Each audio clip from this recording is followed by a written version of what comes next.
I have stood a great many posts in the royal house of Harrowgate, and I have learned that a palace tells you the truth in small things. Not in the proclamations, not in the banners hung for a feast day.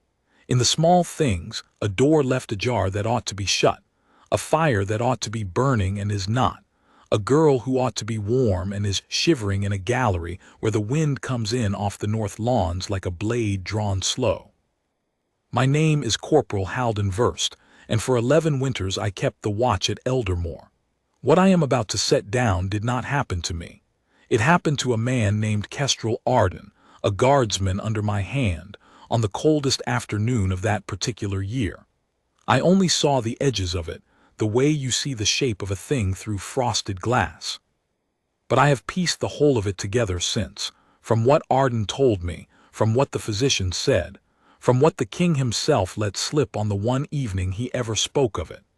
And I set it down now because a man ought to be remembered for the day he chose rightly, especially a man who was punished for it. It began with the cold. The winter that year came early and it came hard. By the second week the fountains in the lower court had frozen to sculpture, and the gardeners went about with their collars turned up and their breath standing white before them. Inside the palace the great hearths were kept burning day and night in the state rooms, and the king's apartments were warm as summer. That was the way of it. Heat in a palace is not a comfort. It is a currency. Where the fires burn brightest, there sits the favor of the house. And in the East Gallery on that afternoon, the fire was cold. The East Gallery is a long, narrow room with tall windows down one side, and in high summer it is the prettiest place in the whole of Eldermore, full of light off the water gardens. But in winter it is a corridor of stone that holds the cold the way a cellar holds it, and no one of any sense lingers there once the leaves are down.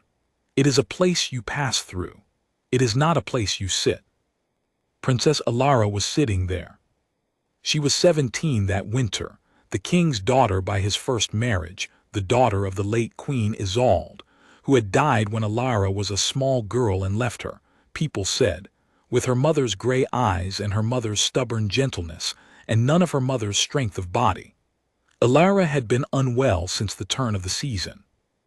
A fever had taken her in the autumn, the kind that burns hot and then hangs on for weeks afterward as a weakness in the blood, so that the girl who rose from it was pale and thin, and could not seem to get warm no matter the season. The physicians called it a lingering of the humors and prescribed broth and rest and warmth above all things. Warmth above all things. They had said it plainly more than once, in the hearing of the whole household. And there she sat in the coldest room in the palace, wrapped in a shawl too thin for the weather, her hands folded in her lap, shivering. Arden saw her when he came onto his watch at the changing of the guard, a little past 2 in the afternoon. He was posted that day to the east wing, the long march of it, the gallery included in his rounds. He came through the gallery door with his rifle at the shoulder and his eyes forward the way we are trained, and he did not at first stop, because a guard does not stop. He passed her. He reached the far door. And then he did a thing that was against every article of the standing orders, and he turned his head. He told me later he did not know why. He said it was the sound. A small sound, he said, the faint, dry chatter of a person's teeth when the cold has got so far into them that the body has begun to shake on its own, past all controlling. He had heard that sound before, he said, in another life, in a colder place than any gallery, and a man does not forget it. He looked, and he saw the Princess of Eldermore sitting alone in a freezing room, shaking, with her lips gone the pale blue-gray of a winter dawn. Now you must understand what a guard is in a house like Harrowgate. He is furniture.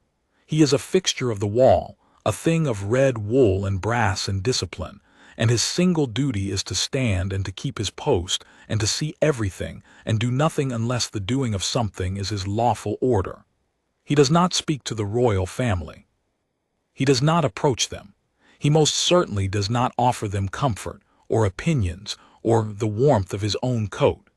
There are men who have served 40 years and never once been addressed by a member of the house, and counted themselves the better guardsmen for it. Arden knew all of that. He had been 6 years in the household by then, and before that he had been somewhere far harder, and he was not a man given to impulse. I had marked him from his first month as the steadiest hand under my command, the sort who could stand a 4-hour watch in a driving rain and not so much as shift his weight, the sort whose stillness was not empty but full, if you take my meaning. A watchful stillness. A stillness with a mind behind it. He crossed the gallery to her. I have thought about those steps a great many times.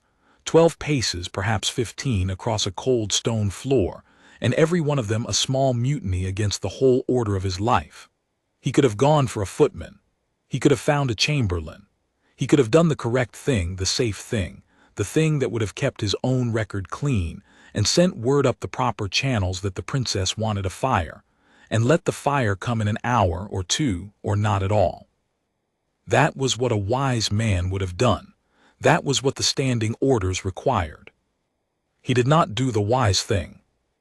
He stopped a proper distance from her, and he brought his heels together, and he said, "Lo, Your Highness, forgive me." She looked up.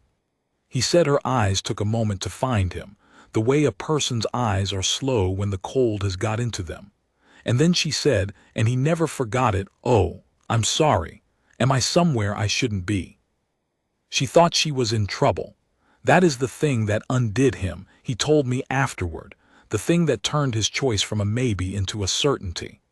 This girl, the daughter of a king, sitting frozen and ill in a corner of her own father's house, and her first thought on being noticed was to apologize for being in the way. "No, Highness," Arden said. "You are exactly where you please to be, but you are cold." "I'm always cold now," she said, and tried to smile, and the smile shook with her. "May I ask why there is no fire?" And here is where the small thing became a large thing, though Arden did not yet know it. The princess looked down at her folded hands, and she said, quiet, "The Queen Consort has ordered the fires in the east wing let go out. For economy. There is a great deal of economy this winter." She said it without bitterness. That was the worst of it, he told me. She said it the way you say a thing you have decided not to feel anymore. The Queen Consort, Morwenna, the king's second wife. I will have a great deal more to say of Morwenna before this account is done, and none of it kind, but I will try to be fair to her, because a man who tells only one side of a story is not telling a story at all. He is telling a grudge. So let me be fair. Morwenna was not a stupid woman, and she was not, in the ordinary run of things, a cruel one. She was a woman who had come into a house that already had a daughter in it, a daughter with a dead mother the whole kingdom still half worshipped, and she had spent every year since fighting a quiet war for her own place and the place of her own children. Lord Cassius and Lady Verena were hers by an earlier marriage, and she meant them to rise, and every candle of favor that fell on Isolde's daughter was a candle she felt was stolen from her own. That is the fair version. Here is the true one. On the coldest afternoon of the year, Morwenna had let the fires die in the wing where a sick girl was told to keep warm above all things, and called it economy, and known exactly what she was doing. Arden did not know all of that yet, but he knew enough. He knew that economy does not choose the one room in the palace where the one person the physicians had ordered kept warm happened to be sitting. He knew that the king's apartments across the court were blazing. He knew that the princess was shaking, and that shaking in a person already weak from a fever is not a small thing. It is the body spending strength it does not have. He made his decision. He set his rifle against the wall, and I want you to understand what that means. For a guard of Harrogate to set his weapon down off his person of his own choosing is nearly as grave as everything that came after. And he unfastened the clasp at his throat, and he took off his cloak. It was the heavy winter cloak of the household guard, dark wool lined with a thick gray felt, cut long, made to keep a man warm through a whole night's watch in the open court. It was warm the way few things in that palace were genuinely warm, warmth earned by weight and good weaving rather than by favor. And Arden stepped forward, and he laid it around the shoulders of the Princess of Eldermore, and he drew it close at her throat with his own 2 hands, careful as a man handling something that might break. "There," he said. "Now, I am going to fetch you a hot posset and a warming pan and a proper fire, Highness, and I am going to do it myself, and I am going to be quick. You are to stay wrapped and you are not to move. Will you do that for me?" She looked up at him out of the collar of his cloak. This pale, shaking girl swallowed in the dark, heavy wool of it, and something in her face came alive that had not been alive a moment before. She said, "You'll get in trouble." "I expect I will," said Kestrel Arden. "For me." "For the right thing," he said. "It comes to the same, stay wrapped, Highness." And he took up his rifle, and he went to get her a fire. "Now," I said, "the palace tells you its truth in small things, and here is another one." The kitchens were 3 floors down and the length of 2 long corridors away, and a proper chamberlain sent on this errand would have gone by the servant's stair and roused a footman and delegated the actual labor, because that is how a great house does its work, everyone passing the task to someone below them, until it lands at last on the person whose place it is to do it. Arden did none of that. He went down himself, at a march that was very near a run, and he came into the great kitchen where the cooks were at their work, and he said, in the voice we use for orders, "The Princess Alara is ill and freezing in the East Gallery. I want a hot posset, a warming pan filled and wrapped, and 2 men with kindling and coal to lay a fire, and I want it now, and I will carry what I can myself." There is a thing that happens when a man speaks with real authority in the service of something plainly right. People move. The head cook did not ask him by whose order. She looked at his face and she started calling out for the posset and the pan. And within 4 minutes Arden was climbing the stairs again with a covered warming pan swinging from his gloved hand, and 2 kitchen lads behind him laden with the makings of a fire, and one of the undercooks running ahead to fetch the good broth the physicians had left standing orders for. He was, in other words, extremely efficient. It is a thing people forget about kindness, that it can be done with the same precision as war, if the man doing it is the sort who does all things with precision. Arden was that sort. When he came back into the gallery, the princess had not moved. She was exactly as he had left her, wrapped to the chin in the guard's gray-lined cloak, and she was watching the door for him. When she saw him, her whole face opened. "You came back," she said. "I said I would, Highness." The lads laid the fire and lit it, and Arden himself set the warming pan at her feet, wrapped in flannel so it would not scorch her, and pressed the hot posset into her hands and closed her cold fingers around the cup, and the undercook came with the broth. And slowly, you could watch it happen, Arden said, like watching a plant turn toward a window. The shaking eased out of her. The blue went out of her lips. Color came back into her face, a little of it, the first color it had held in days. She drank the posset in small sips, and she looked at the fire as though she had forgotten fire could be a thing that belonged to her too. "I feel I have been cold for 100 years, she said. "You'll not be cold again on my watch, Highness," said Arden. "That I can promise you." He should not have promised it. A guard cannot promise a princess anything. He does not command the fires, he does not command the wing, he commands nothing but his own 2 feet and where he chooses to plant them. But he promised it anyway, and I have come to believe that promise was the truest order he ever gave in his life, and that he kept it, though the keeping cost him nearly everything. Because at that moment, at the far end of the East Gallery, a door opened, and the Queen Consort came in.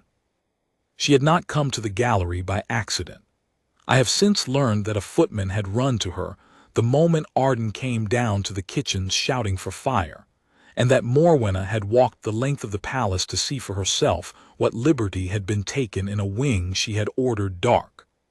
She came in with 2 of her own attendants at her heels and her chin high, and she stopped a little way inside the door, and she looked at the scene laid out before her. The fire crackling in a grate she had ordered left cold, the warming pan, the broth, the kitchen lads bowing themselves hurriedly out the far door, the Princess Alara sitting flushed and warm and alive with a cup of hot posset in her hands, and around the princess's shoulders unmistakable, the dark gray-lined cloak of a household guardsman. And Arden standing beside her at attention, bare to his red tunic in the cold, his rifle at his shoulder, his cloak given away. Morwenna's eyes went from the fire to the cloak to the guardsman, and I am told the temperature of her face dropped several degrees below the temperature of the room she had made.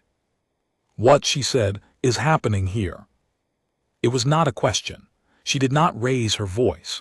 That was Morwenna's way. She never raised her voice because she had learned long ago that a quiet voice in a great room makes everyone lean in to hear it, and a woman who makes a room lean toward her has already half won. She let the silence stretch. The Princess Alara had gone very still under the cloak. The two attendants stood like posts. Arden spoke. "Your Majesty," he said, "the princess was unwell with the cold. I have seen to a fire and to warmth for her as the physicians ordered. The fault is mine and mine alone." "The fault," Morwenna repeated, tasting the word. She came further into the gallery, slow, her skirts hissing on the stone. "You are a guardsman." "Yes, Majesty." "You keep a post. You carry a rifle. You do not lay fires. You do not fetch broth. You do not," and here for the first time something moved in her voice, something cold and precise. "You do not put your coat on a princess of this house as though she were a beggar you found freezing in a doorway. Do you know what you look like? Do you know what this looks like?" "It looks, Majesty," said Arden, "and I have marveled at the man's nerve every time I have told this part, like a girl who was cold and is now warm." The princess looked up at him, quick, frightened for him. Morwenna's face did not change, and that was worse than any shouting. "Take your cloak," she said to Arden, "and get back to your post, and consider yourself fortunate that I have not yet decided what is to be done with you." And to the princess, without warmth, "Alara, give the man his coat. It is unseemly. You will come with me to your own chambers, where there is, I assure you, adequate provision for your comfort." Now here is a thing Arden had not expected, and it changed everything that came after. The Princess Alara, this pale, shaking, apologizing girl who had thought she was the one in trouble for sitting in a cold room, drew the cloak tighter around her shoulders with both hands, and she said, quiet but perfectly clear, "No." The word fell into the gallery like a dropped coin. "I beg your pardon," said Morwenna. "I said no," said Alara. "I am warm for the first time in a week, and I will not give up his coat to be cold again, and I will not have him blamed for the only kindness anyone in this house has shown me since I rose from my sickbed." Her voice shook, but it did not stop. "The fire was ordered out, my fire, in the room where I was told to keep warm. I know why, madam. I have always known why. And I will not stand, I will not sit, I will not pretend I do not know why one moment longer. I was not there. But Arden told me that in that moment the sick girl in the guardsman's cloak looked more like her dead mother than she had ever looked in her life, and that the Queen Consort saw it too and hated it."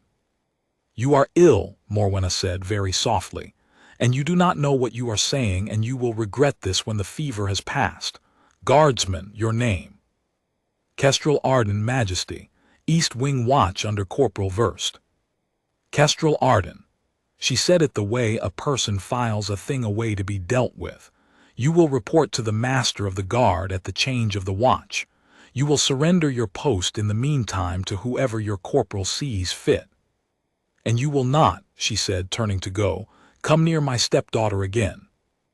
And she went out, and her attendants went after her, and the door shut, and the fire she had ordered dead burned on in the grate in open defiance of her. And the Princess of Eldermore sat wrapped in a guardsman's cloak and wept, not from grief, Arden said, but from something more like the loosening that comes when a person has held a hard thing shut for a long time, and it finally gives. That is how it began. A cold room, a shaking girl, a coat given away. If the world were a fair place, that would have been the whole of it, a small kindness, a grateful princess, a queen consort embarrassed into better behavior, and everyone the better for it. But a palace is not a fair place, and Morwenna was not a woman who let herself be embarrassed without collecting the debt, and the affair of the guardsman's cloak was not over. It had, in truth, barely begun. I heard of it within the hour, of course. A corporal hears everything. It is 9/10 of the job. A breathless footman found me at the guardroom and told me one of my men had given his cloak to the princess and lit a fire the Queen Consort had ordered out and been ordered to the master of the guard for it, and that the Queen Consort had gone off with a face like the north wall in January. I confess my first feeling was not admiration. My first feeling was the cold drop in the stomach that any man of command knows, the one that says, "One of mine has done a thing, and now it is mine to answer for." I found Arden at the guardroom, his cloak returned to his shoulders. The princess had made him take it back at the last, over his protests, saying she would not be warm at the cost of his freezing, and that the fire would keep her now. He was cleaning his rifle, which is what a steady man does with his hands when his mind is somewhere else. I sat down across from him. "Well," I said. "Well," he agreed. "You gave the princess your cloak." She was freezing, Corporal, blue at the lips, shaking so hard her teeth were going. She'd been ordered kept warm by the physicians and put in the one cold room in the house, and no one, not a chamberlain, not a lady, not a footman, no one who'd passed that gallery all afternoon had lifted a finger. I counted the footprints in the frost on the sill, Corporal. People had passed. They saw her. They walked on. He set the cloth down. So I stopped. "You know what the orders say." "I know exactly what the orders say." "The Queen Consort has sent you to the master of the guard." "I know that too." I looked at him a long moment.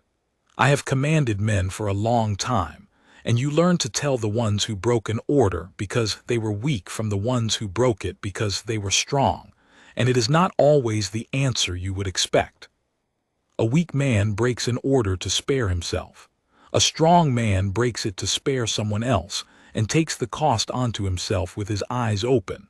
Arden had his eyes open. "For what it's worth," I said, "if I had come through that gallery I hope I would have done the same, but it may cost you the coat off your back for good, lad. It may cost you the whole uniform." She does not forget. "I know," said Kestrel Arden, "I'd do it again." And the thing is, and this is the part I want set down plainly, he was not being brave for the sake of being seen brave. There was no one to see. It was just the two of us in a cold guardroom, and he said it the way a man states a plain fact about the weather. He would do it again. That was simply the shape of the man. I sent him to the master of the guard because I had to, and I went to see what could be done, because that was mine to do. But before I go on to the master of the guard, I want to set down the thing Arden told me in that guardroom while he cleaned his rifle, because it is the key to the whole of him, and because a listener ought to understand that his kindness in the gallery was not a soft man's softness. It was a hard man's hard-won knowledge of exactly what the cold can do. I had asked him because a corporal asks his men things, over the years, in the long dead hours of the watch, where he had learned that sound he spoke of, the dry chatter of a person's teeth when the cold has gone past all controlling. And he told me, in the flat, unhurried way he told hard things, that he had learned it in the mountains, in the war before he came to the household, in a winter campaign that the histories remember for a victory, and that the men who were there remember for the cold. He had watched men freeze, not fall in battle, freeze, quietly, sitting down in the snow when their legs gave out and going still, and being past waking by the time anyone reached them. He said the terrible thing about the cold was how gentle it was. It did not scream at a man the way a wound did. It whispered. It told a tired man to sit down and rest a moment, just a moment, and the man believed it, because the cold is the one enemy that kills you by giving you exactly what you think you want. He had lost a friend that way, a boy from his own valley, younger than himself, who had sat down in the lee of a rock to rest out of the wind and never got up, and whom Arden had found an hour too late with the frost already in his eyelashes, and that same dry chatter long since gone silent in his jaw. So when I heard it in the gallery, Arden said, The teeth going, I did not think, Corporal. There was no deciding to it. My body was across that floor before my mind had a vote, because I know what comes after that sound if no one crosses the floor. I have seen what comes after. And I was not going to stand at my post and keep my clean record and let a 17-year-old girl learn what my friend learned in the lee of that rock, in her own father's house, 3 doors from a fire that had been let go out on purpose. I could not have done it. There is not an article of discipline in the book strong enough to have kept me at that wall, and if there were, I would not want to be the man who obeyed it. I have never forgotten that. We think of discipline as the thing that holds a man still, and so it is, mostly and rightly. But Arden taught me that there is a discipline deeper than the discipline of stillness, and it is the discipline of knowing exactly when stillness becomes its own kind of cowardice, of having looked once at what the cold does to a person left to it, and having decided, once and for all and forever, that you will not be a man who watches it happen again with your hands at your sides. That is not the breaking of discipline. That is discipline arriving, at last, at the thing it was always for. I told him none of this at the time, of course. At the time I only said, "Get some rest before you go up to Holt," and I went out into the cold court to see what a corporal could do for a man about to be judged. But I carried what he had said with me, and I carry it still, and I have set it down here because it matters. The man who gave the princess his cloak was not a sentimental man. He was a man who had buried a friend the cold had whispered to sleep, and who had sworn over that grave, whether he ever said the words or not, that he would cross the floor next time. The gallery was next time. He crossed it. Everything after was only the world catching up to a decision he had made years before, on a mountain, over a boy with frost in his eyelashes. The master of the guard in those days was a gray old soldier named Bertrand Holt, who had served the king's father before the king, and who had, buried somewhere under 40 years of protocol, the remains of a genuine conscience. He was not a man to be leaned on by a queen consort's temper, but neither was he a man to overturn the order of the house for the sake of one guardsman's tender heart. He heard Arden out in his study without expression, and then he sent for me, and then he sat with the 2 of us in the failing afternoon light, and rubbed his old face with his old hands, and said what men in his position always say, which is that the matter was not simple. "You broke your post," he said to Arden. "You laid your weapon aside. You approached and addressed and touched a member of the royal family, uninvited. You gave orders in the kitchens under color of an authority you do not possess. Any one of those on an ordinary day is a flogging offense or worse. All 4 together in front of the Queen Consort, on a day when the Queen Consort was already looking to be offended, he spread his hands. You have handed her a rope, Arden, and asked her to hang you with it, and she is a woman who knows knots." "Yes, sir," said Arden. "And yet," said old Holt, and stopped and looked out the window at the frozen court and did not finish the sentence for a long moment. "And yet," he said again, "the physicians did order the princess kept warm above all things. It is written. I have read the standing order myself, and the fires in the east wing were ordered out. I have confirmed that also, so." He turned from the window. "So we have a guardsman who broke 4 articles of discipline in order to obey a physician's standing order that his own superiors had, through whatever chain of instruction, failed to see obeyed. That is not a simple matter. That is a matter with 2 wrongs in it, and only one of them is yours. I have always honored the old man for that.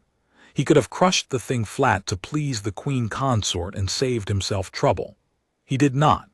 He did the harder thing, which was to hold the shape of the truth in his hands and refuse to let anyone squeeze it into a smaller, more convenient shape. "Here is what I will do," Holt said. "I cannot pretend you kept your post because you did not.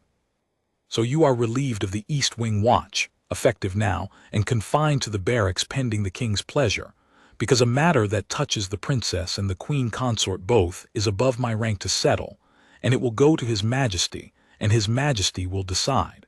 I will make my report honest. I will write down the 4 articles you broke, and I will write down the physician's standing order and the fires ordered out, and I will let the king weigh them together. That is the most I can do for you, guardsman. And it is more than most masters of the guard would do at all." "It is enough, sir," said Arden. "It is more than enough, thank you." But it was not enough for Morwenna. That is the next thing I have to tell.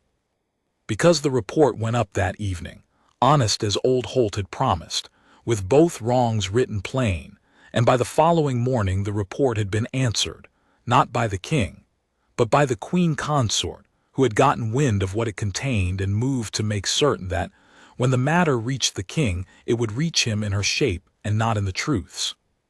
She did 3 things, and I learned them over the next days one at a time, the way you learn the extent of a wound. The first thing she did was to have the physician's standing order quietly amended. A new note appeared in the household book, dated that very morning, in the hand of a junior physician who owed his place to the Queen Consort's favor, revising the earlier order. The princess was now to be kept in moderate warmth, avoiding the enervating excess of heat, which the humors of a convalescent do not well tolerate. Moderate warmth. Avoiding excess of heat. Do you see the cunning of it? At a single stroke, the cold gallery became not neglect but treatment, and the blazing fire Arden had lit became not a mercy but a danger to the girl's health, and the guardsman who lit it became not her rescuer but a reckless fool who had nearly cooked a fevered child out of ignorance. The truth had been turned inside out like a glove, and it had taken her one forged line in a book to do it. The second thing she did was to speak to the king. I do not know precisely what was said, for I was not there and the king never told me the whole of it, but I know the shape of it because I know Morwenna and I know how she worked. She did not accuse. She never accused. Accusation invites defense. She worried. She came to the king in the evening, when he was tired, and she worried aloud about the discipline of the household, how a guardsman might now feel free to abandon his post and lay hands on the family whenever his own judgment told him to, how today it was a cloak and tomorrow who knew what, how a house where the guards decided for themselves when to obey was a house half a step from ruin. And she worried about poor Ilara, so ill, so frail, so easily swayed by a handsome young man's attention, defending a common soldier against her own stepmother in front of the servants. Was that not itself a sign of how the fever had unsettled the girl's mind? Ought they not to take more care of her, keep her quieter, keep her from such excitements? She worried the king into exactly the frame she wanted, which was a frame in which the guardsman was a danger, and the princess was a patient, and the Queen Consort was the only clear-eyed adult in a house of sentiment and disorder. And the third thing she did was the cruelest, and it was aimed not at Arden but at the girl. She had the princess moved. The next morning, before Ilara had properly risen, Morwenna's own people came to her chambers and packed her things and moved her, for her health, they said, for the quiet she so needed, to a set of rooms in the old North Tower, a part of the palace scarcely used, far from the family's wing, far from the physician's daily rounds, far from anyone who might pass and notice how she did. The rooms were warm enough, Morwenna made sure of that. She was too clever to be caught starving the girl of heat a second time, but they were far, they were quiet. They were, in every way that mattered, a gentle and comfortable prison, and the door of it had a guard on it who was not Kestrel Arden and never would be, and who had orders that the princess was to rest and receive no visitors save those the Queen Consort approved. She had learned from the gallery. In the gallery she had been caught in the open, her cruelty lit by a guardsman's fire for anyone to see. So this time she made the cruelty warm and quiet and reasonable and locked it behind a door and called it care. And that, I have come to think, is the truest portrait of Morwenna I can give you. Not a woman who hated warmth, but a woman who had learned to weaponize even warmth, to build a cage and heat it well so that no one would think to call it a cage. The princess understood. Ill as she was, she understood exactly. She did not weep this time. She let herself be moved, and she said nothing, and she sat in her warm, quiet tower and looked out the one window at the frozen gardens far below, and she waited for what she could not have said, for someone to remember she was there, for the one person in the house who had crossed a cold floor to close a cloak at her throat and promised she would not be cold again on his watch. But Arden was confined to barracks, awaiting the king's pleasure, and the king had been worried into the wrong frame, and the physician's order had been forged, and the princess had been tucked away in a tower where no fire needed to be denied because no witness would ever come to see it burn or not burn. Morwenna had, in the space of 2 days, turned a defeat into a victory so complete that she could afford to be gracious about it. She even sent Alara a gift in the tower, a shawl, a good warm one, far finer than the thin one the girl had shivered in, with a note in her own hand expressing her tender hope for the princess's swift recovery. I have seen that note. It is a masterpiece. There is not one word in it a court of law could touch, and every word of it is a turn of the key. There was one crack in her victory, though, and it came from the smallest quarter, and I set it down because it is the tenderest thing in the whole affair. There were 3 young children in the household that winter, Princess Malin, who was 9, and Prince Torin, who was 11, and little Prince Bram, who was 6, all of them the king's grandchildren by Rowan's side of the family, and all of them fond of their young Aunt Alara in the uncomplicated way that children are fond of the gentle grown person who never talks down to them. And children, whatever else you may say of them, cannot be worried into a false frame the way a tired king can. They only knew that Aunt Alara had been there and now was not, and that no one would say plainly where she had gone, and that the grown-ups got a certain careful look when she was named. Torin, the eldest, worked it out first, that she was in the North Tower and that they were not to visit. And rather than accept that, the 3 of them did what children do, which is to find the one crack in a rule too big to break. They could not get past the guard on the tower door. But Bram, the littlest, had discovered the autumn before that if you stood in the frozen kitchen garden below the North Tower and shouted straight up, a person at the high window could hear you. So every afternoon of those 3 days, at the same hour, 3 small figures in mufflers trooped out into the bitter garden and stood in the snow below Alara's window and shouted up to their aunt. Nonsense, mostly, the day's small news, a riddle Torin had made up, Bram singing a song badly at the top of his lungs, until a pale face appeared at the high glass and a thin hand lifted, and stayed at the window as long as they stayed below it. They did not know they were the only warmth reaching her. They only knew their aunt was up there, and that if they shouted she would come to the window, and so they shouted, every day in the cold, until their nurses hauled them in with scolding and chilblains. And the princess, half-starved and forgotten in a warm, quiet tower, told her brother later that those 3 small voices in the frozen garden were the thing that kept her, in the worst of it, on the near side of despair. That on the afternoon she finally collapsed, the last thing she remembered before the glass went dark against her forehead was listening for them, and being glad, in a dim, failing way, that they would not have to see it. Morwenna, I am told, ordered the children kept in after the 2nd day. But by then it did not matter. The point had been made, though no one made it on purpose. You may lock a door and forge an order and move a girl to a tower, but you cannot stop 3 children from standing in the snow and refusing to forget her. The house's smallest members had answered the house's greatest scheme with nothing but their lungs and their loyalty, and it was, in its way, the same answer Arden had given in the gallery. Cross the floor, stand under the window, do not walk on. This is the part of the account where a listener always says, but surely someone did something. Surely the king saw. Surely the crown prince or the old master of the guard or someone. They did, but it took time, and it took the one thing Morwenna had not reckoned on, which was that the guardsman she had locked in the barracks was not, in fact, the only person in the palace who had crossed a cold floor for the Princess Alara.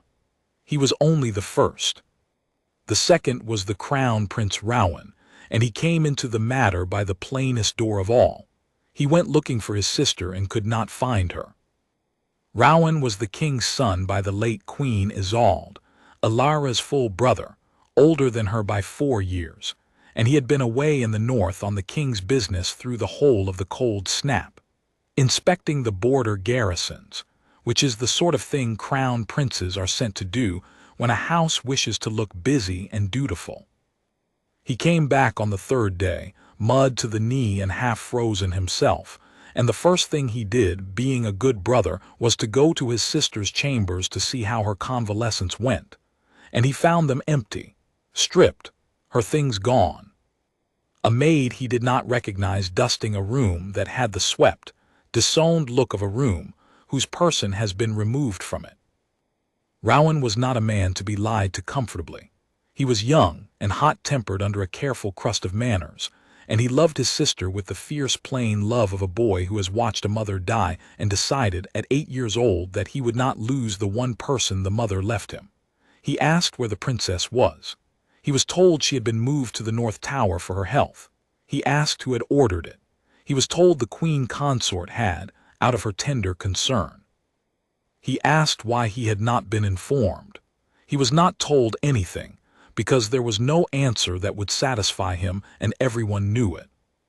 So Rowan went to the North Tower.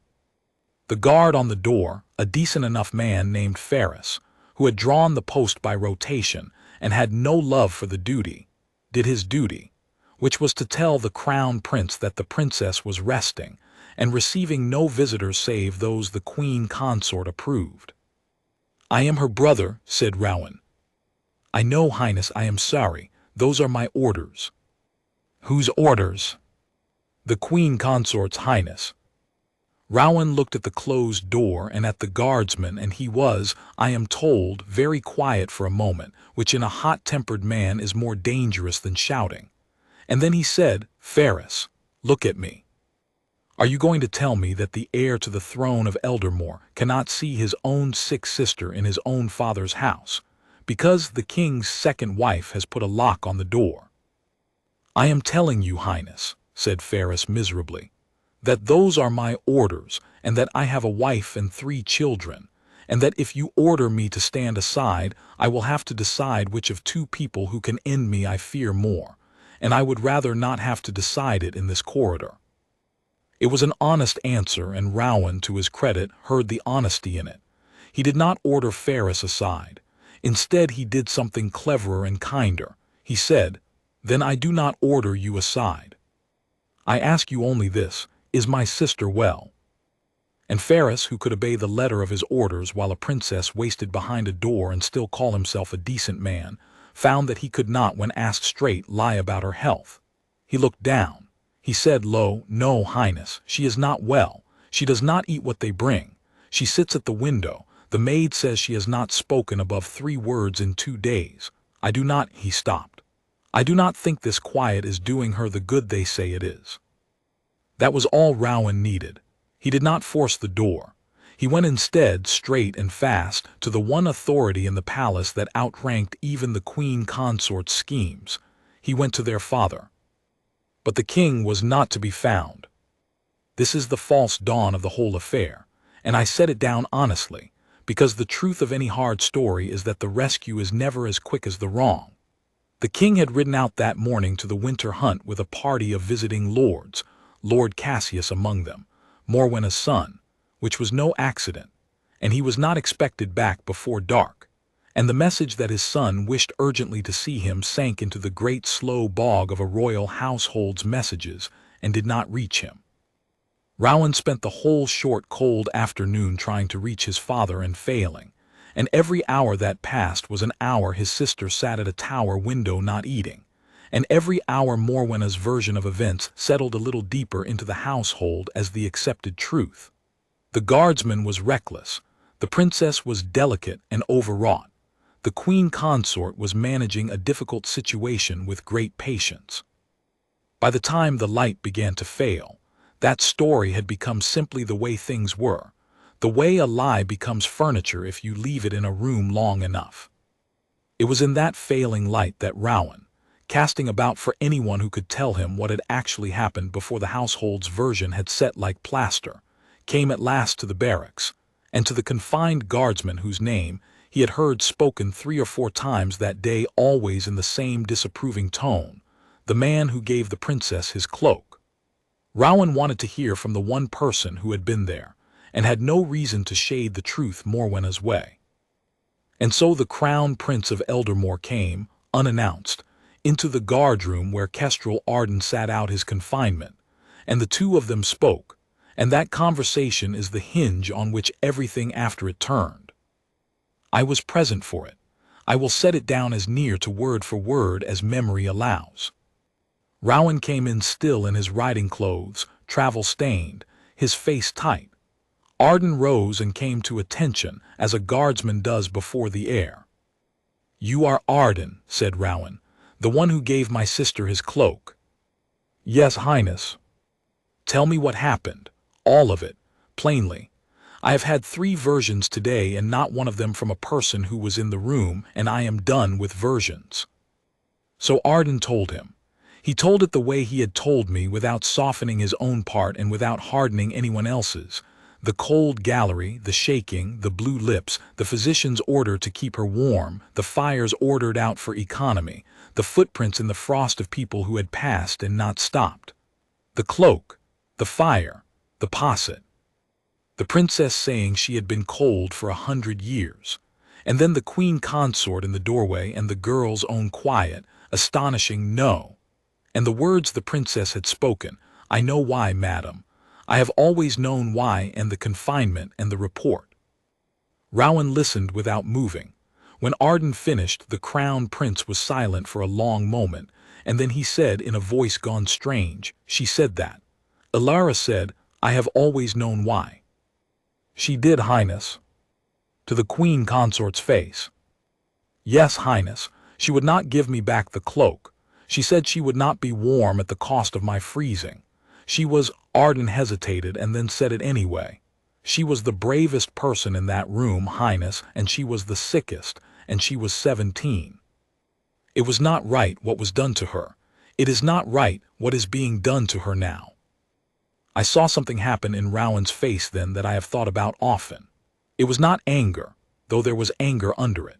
It was a kind of shame, the particular shame of a person who realizes that, while he was away doing his careful, dutiful crown prince tasks in the north, his sister was being frozen and forged against and locked in a tower, and that a guardsman he had never met had been the only person in the whole house to simply cross a floor and do the plain human thing. He had been off inspecting garrisons. A soldier he outranked 1,000 times over had been the one to stand her guard. "Why are you confined?" Rowan asked. "For breaking my post, Highness, for the 4 articles. It is just, I did break them. And the fires ordered out, and the physician's order changed after the fact. Is that in the report?" Arden went still. "The physician's order changed, Highness. I did not know that." "There is a note in the household book," said Rowan grimly, for he had been through the household book that afternoon in his hunt for the truth, dated the morning after your fire, revising the standing order. "The princess is now to be kept in moderate warmth, avoiding excessive heat. Signed by a junior man who owes his post to the Queen Consort. It makes your fire a danger and her cold room a treatment. It makes you the villain of the piece and her the saint of it, and it was written the morning after, and antedated so cleverly that only a person who knew the true order came first would ever catch it."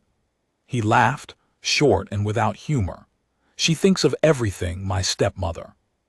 She thinks of everything except that people talk, and that a guard on a door will tell the truth about a girl's health if you ask him kindly, and that a brother back from the north has nothing to do all afternoon but read a household book line by line." He stood corporal versed. "Highness, this man is confined pending the king's pleasure. I am the king's son, and I will answer to the king for it. I am ending his confinement. Not to reward him, the articles stand, and my father will judge them, but because I want him where I can use him, and I cannot use a man locked in a barracks. Arden," he turned, "you promised my sister she would not be cold again on your watch, did you not?" I did, Highness, I should not have. You should not have, Rowan agreed. It was not yours to promise, but you promised it, and now I am going to help you keep it, because I find I have promises of my own to that girl that I have been away too long to keep. Come with me. We are going to see my father the moment his horse is in the yard, and you are going to tell him exactly what you told me, and we are going to lay the true order and the forged one side by side on the table in front of him, and we are going to let the King of Eldermore decide which of the two wrongs in this house is the one that needs answering. Will you do that?" And Kestrel Arden said the same thing he always said, "I will, Highness." But the king's horse did not come into the yard that night at the hour anyone expected, and here the story takes its last hard turn, the one that carried the whole matter past mere argument and into something that could never afterward be argued away. Word came ahead of the hunting party in the last of the light. The Princess Ilara had been found collapsed at the window of her tower room, cold to the touch, unrousable, and the household was in an uproar. I will not dwell on the fright of that hour, for the account is meant to honor the girl and not to frighten a listener, and I will tell you plainly, before I tell you anything else, that she lived and mended, and is well to this day. But that night no one knew it yet, and the terror of it swept the whole palace like the cold itself. She had eaten almost nothing in 3 days. She had sat by a window through which the draught came thin and steady, in rooms whose warmth she would not fully trust, in a quiet that the physicians had called healing, and that had in truth been the worst thing in the world for a girl already emptied out by fever. The quiet of no one coming, the quiet of being forgotten, which does a body harm no fire can mend. Her strength, never great since the autumn, had simply run out. The maid found her at the window with her forehead against the cold glass, and her thin shawl slipped from her shoulders, and could not wake her, and screamed, and the tower that had been so carefully kept quiet filled all at once with running feet. Rowan and Arden were across the palace when the cry went up. And here is the thing I must set down, because it is the true climax of the whole affair, and it happened not in a throne room but in a cold stone stair, and there was no crowd to see it, and it decided everything. They ran. Rowan ran and Arden ran at his shoulder, and when they came to the North Tower they found the stair to the upper rooms clogged with frightened servants and hovering physicians, and at the top, blocking the very door, the Queen Consort Morwenna, who had reached the tower first, and who had taken command of the crisis as she took command of everything, and who was even now directing the household in low, urgent tones, sending for this remedy and that, managing, arranging, being once again the only clear-eyed adult in a house of panic. And she turned at the top of the stair and saw the crown prince coming up 2 steps at a time with a confined guardsman at his heel, and something crossed her face. I have it from Ferris, who was there, something that was almost, for one instant, fear. "Rowan," she said, recovering, smooth as ever. "Thank goodness. She has had a collapse, the poor child, exactly the sort of enervation I feared, the excitements of these past days, the strain, the physicians are with her now, she is being cared for. There is nothing to be done but keep the room quiet and let her." "Get away from the door," said Rowan. He did not say it loudly. He said it the way his sister had said no in the gallery, quietly, into a room that had to lean to hear it, and the whole stair went still. "I beg your pardon," said Morwenna. "You have kept my sister quiet for 3 days," said Rowan, climbing, "and quiet has nearly killed her. You have kept her warm, and warm has been a lie, because the warmth of a locked tower is not the warmth she needed. You have kept everyone away from her for her health, and now her health is a girl who cannot be woken. So I am done, madam, with your keeping. Get away from the door, or I will have you carried from it, and I will answer to my father for that too." "You forget yourself," Morwenna said, and there was ice in it now, the last defense of a cornered thing. "You forget who I am." "No," said a new voice from the foot of the stair. "You have forgotten who she is." It was the king. Alaric had ridden into the yard at last to find his palace in an uproar and his daughter collapsed, and he had come up through the tower, gathering the story in broken pieces from every frightened face he passed. And he arrived at the foot of that stair, with the whole of it half assembled in his mind, and his heart already going ahead of his reason. He was not a young man, the king, and he was not, I will be honest, always a wise one where his household was concerned. He had let Morwenna manage a great deal that he ought to have managed himself, out of tiredness, out of the wish for peace, out of the ordinary human hope that if he did not look too closely at a thing it would not be as bad as he feared. He had let his daughter be worried and moved and forged against and locked away, and he had done it not by cruelty, but by the quieter fault of not looking. And now he stood at the foot of the stair and he looked, and what he saw was his son barring the way of his wife over the body of his daughter, and a guardsman he did not know standing white-faced at his son's shoulder. And he understood, in the way a man understands the thing he has spent months refusing to understand, that something in his house had gone very wrong under his own inattentive eye. "Everyone who is not a physician," said the king, "will come down from that stair, now except my son, except," and his eye fell on Arden and fixed, "except the guardsman, you, I know your name. You are the one they have all been talking of. You will stay, everyone else down." They came down. Even Morwenna came down, though she came down last and slowly and with her head high, a queen descending a stair rather than a woman ordered off one, and I will grant her that much. She never once looked afraid where anyone but Ferris could see it. The physicians went up. The king stood at the foot of the stair with his son and the guardsman and his wife, in the cold, in the guttering torchlight, and he said, "Now, someone is going to tell me the truth. And I will know it from a lie, because I am old and I am frightened for my child, and a frightened old man has no patience left for anything but the truth. Rowan, you first, then I will hear the Queen Consort." Then his eye went to Arden again. "Then I will hear the man who was there." And so it was told at the foot of a tower stair in the cold, while 3 floors up the physicians worked over the girl at the center of all of it. Rowan told the whole of it, the gallery, the cloak, the fires ordered out, the forged order in the household book, the moving of his sister to the tower, the quiet that was a cage. Morwenna answered, and she answered brilliantly. I will not pretend otherwise. She spoke of economy and of a convalescent's need for calm, and of the recklessness of a guardsman who had overheated a fevered girl, and of her own tireless care. And she wove it so fine that a tired man who wished to believe her might well have believed her. And then the king turned to Arden and said, "You, the order in the household book, the one that changed, did you know of it when you lit the fire?" "No, Majesty. When I lit the fire, the only order I knew was the first one, that the princess was to be kept warm above all things. I lit the fire for that order and for the sight of her shaking. I learned of the changed order only this evening from His Highness." "So the order changed after your fire?" "So I am told, Majesty, the morning after." The king turned to his wife. "Morwenna, when did the physician write the amended order?" And here at last, the cleverness that had thought of everything met the one thing it could not manage, which was a direct question from a frightened king who could tell truth from lie.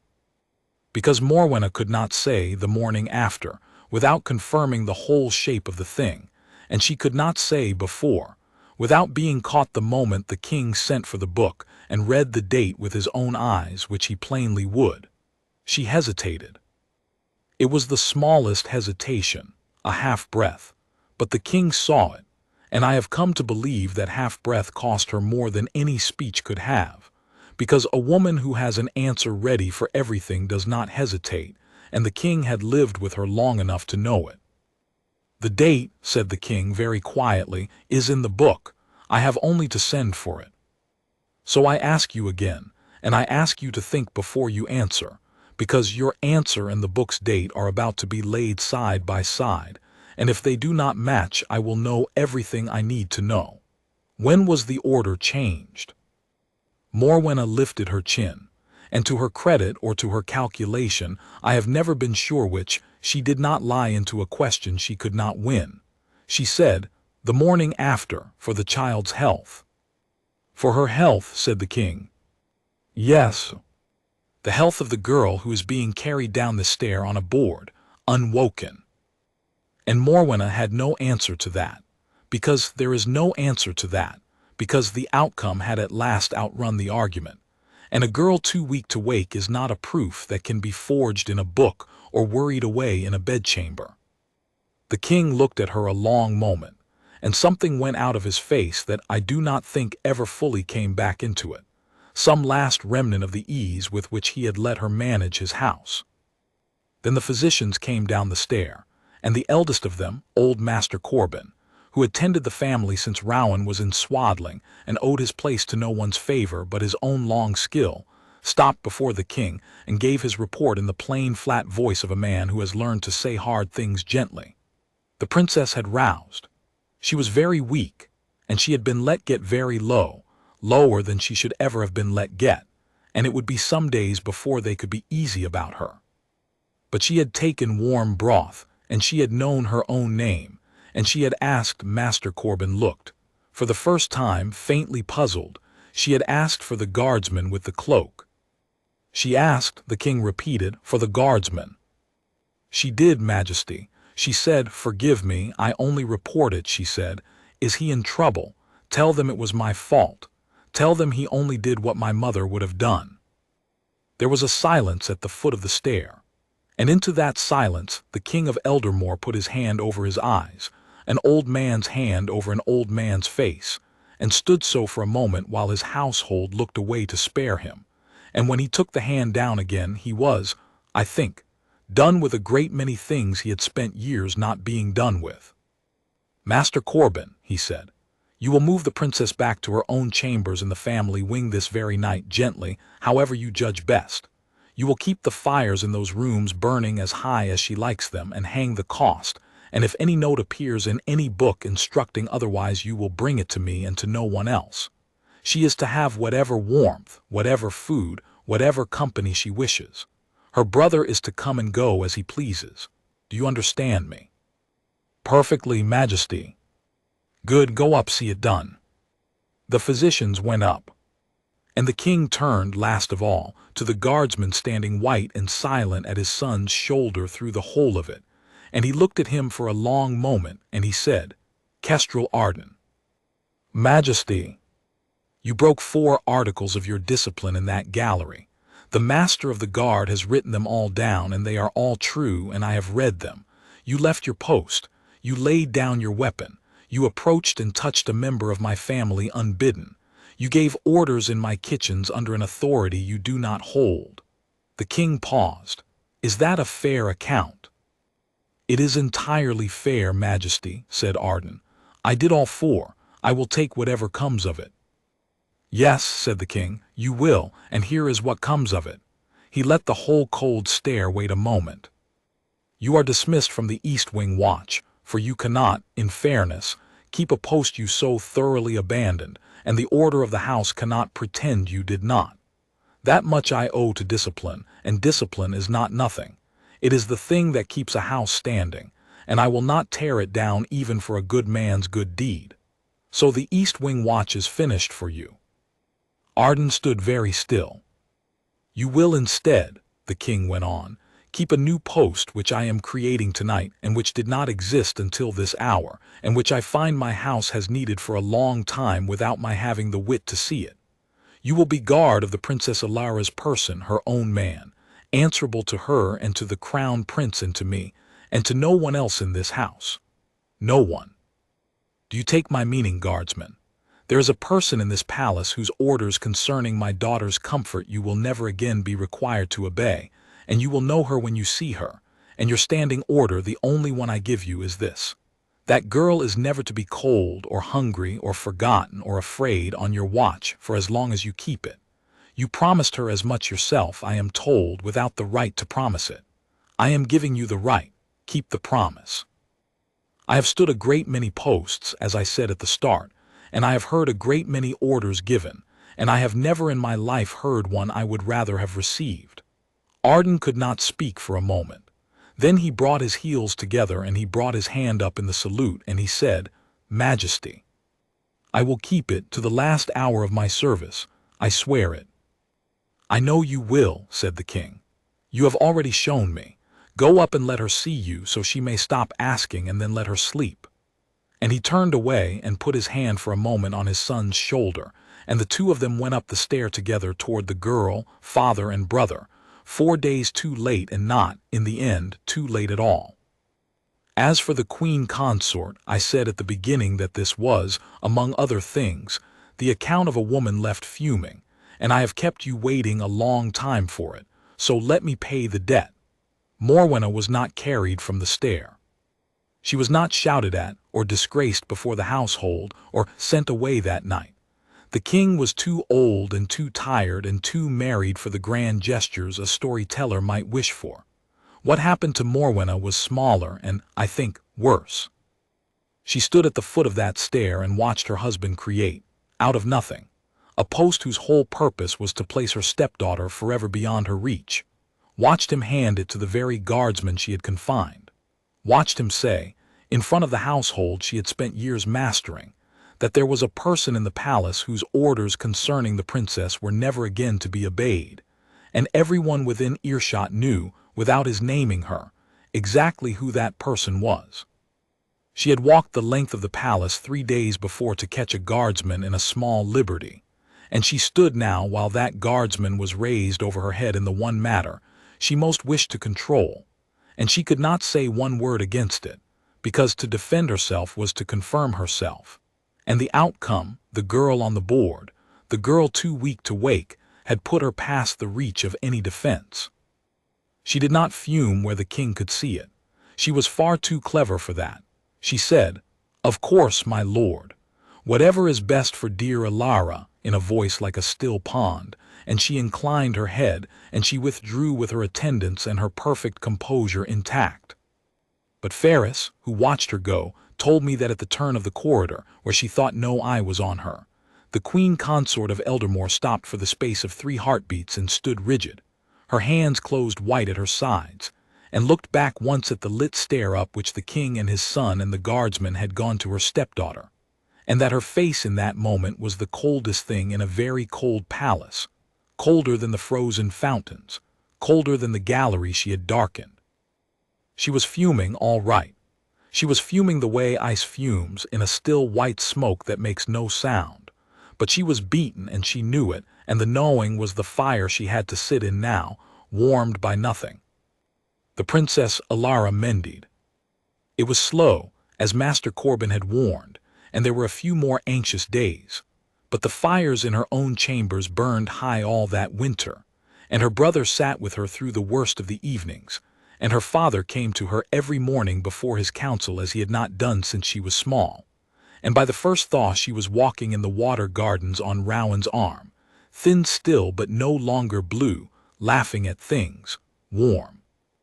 And at the door of her chambers, and at her shoulder in the gardens, and at the edge of every room she entered for years afterward, stood a guardsman in red wool with a heavy gray-lined cloak. He was never again ordered to give away, though I am told he offered it more than once, and that she always made him take it back, and that it became a small private joke between them.